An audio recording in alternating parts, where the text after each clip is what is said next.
behind the word. By the time you come opposite upright the word, back you got what you one of me. I dress to kill. I get sense. I get breast. I get nyash. I can't sabi ask.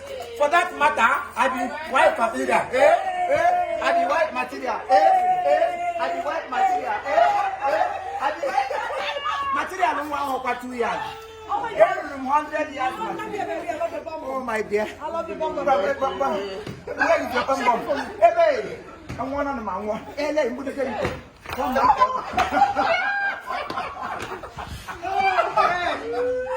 We ought to be happy.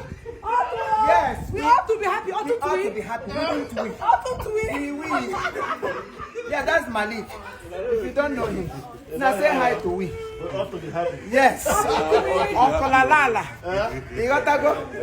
Hey, yeah, well, you're mad at your mom. Man, your own man, I always like to eat myself because they basically don't want to do it. Okay, good mission. No more. I let the bathroom. Let's go. It wasn't time to.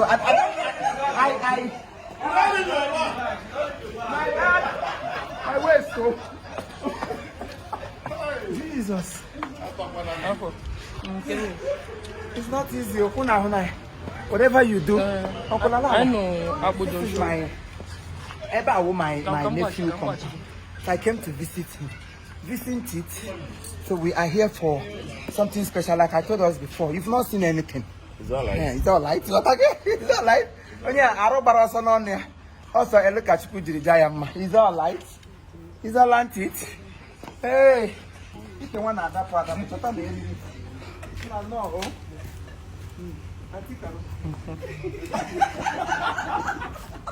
Normally, you white material. Hey.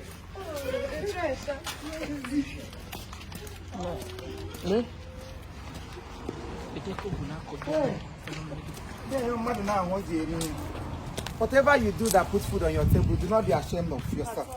Because when you start being ashamed of yourself, you will not eat. Thank God for talent. Yeah, what you got to eat? One day, Bianso. If they okay, they call you.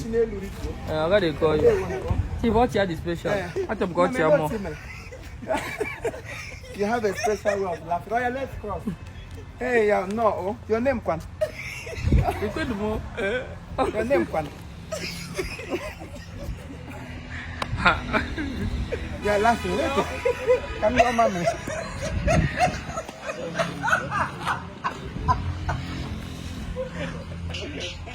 Very good. Why Imo? Eh? Again. Number Holuma Bahele. Pump more Bahara. Woman ever what they Mexican Benjamin Mutachin do one last time. I see she a gonna placenta motet the wire I agree. Oh, man, I'm not going to pump anything. On the more to miss up, but I got a shoot to revive.